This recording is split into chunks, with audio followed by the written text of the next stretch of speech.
नमस्कार. पुष्पाच खमंग किचनमध्ये सर्वांचे खूप स्वागत. आज आपण तीळ, गूळ, शेंगदाण्याचे लाडू करणार आहोत आणि हे लाडू फक्त 2-3 वस्तूमध्येच बनतात. अतिशय टेस्टी आणि अतिशय पौष्टिक बनतात. खूप स्वस्तामध्ये होतात आणि तेवढंच जास्त हेल्दी आहेत, कारण शेंगदाण्यामध्ये कॅल्शियम आणि प्रोटीन आहे. गुळामध्ये सुद्धा भरपूर प्रमाणात लोह आहे आणि तिळामध्ये सुद्धा लोह, प्रोटीन. त्यामुळे हे लोहयुक्त लाडू सर्वांसाठीच आरोग्याच्या दृष्टीनं खाणं खूप चांगलं आहे.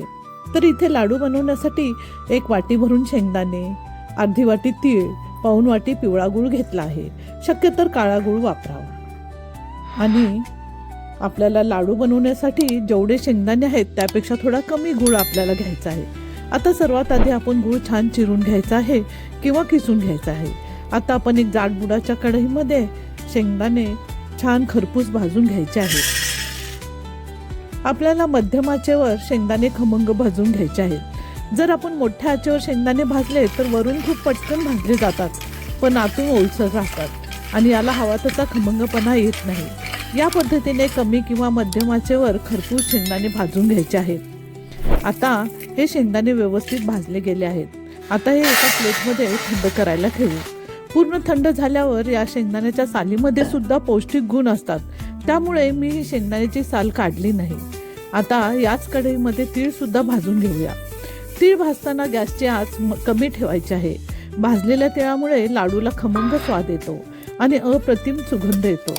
आता मिक्सरच्या भांड्यामध्ये आपण सर्वात आधी शेंगदाणे टाकायचे आहेत आणि त्यावर तीळ, वेलदोडे, जायफळ, नंतर गूळ टाकून घ्यायचा आहे. जर तुम्ही आधी गूळ टाकून बारीक केले तर सगळा गूळ ब्लेडला चिकटतो आणि काढणं अवघड होतं. तर अशा पद्धतीने गूळ टाकून चालू बंद पद्धतीने जाडसर भरड करून घ्यायची आहे. जास्त बारीक नाही वाटायचे. आता 2 चमचे तूप टाकून घेऊ आणि मिक्सरला फिरवून घेऊ.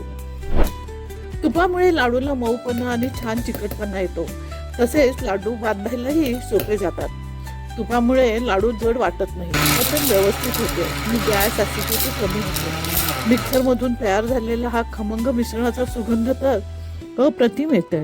गुळाची नैसर्गिक गोडी, शेंगदाण्याचा स्वाद आणि तिळाची पौष्टिकता यामुळे हे लाडू खास बनतात. आता हे मिश्रण एका ताटामध्ये काढत आहे. यामध्ये गुळाचा आणि तुपाचा वापर केल्यामुळे आपोआप हे लाडू वळले जातात. आता हे मिश्रण आपलं लाडू वळण्यासाठी तयार झालेलं आहे. तुम्हाला हव्या त्या साईजमध्ये लाडू वळायचे आहेत. हे मिश्रण लाडू वळण्यासाठी अगदी परफेक्ट झाले आहे. बघा किती सुंदर लाडू तयार होत आहेत. हे लाडू शरीराला झटपट ऊर्जा देतात. लहान मुलांपासून मोठ्यापर्यंत सगळ्यांनाच हे लाडू आवडतात. हिवाळ्यात तर हे लाडू शरीराला ऊब आणि ताकद देतात.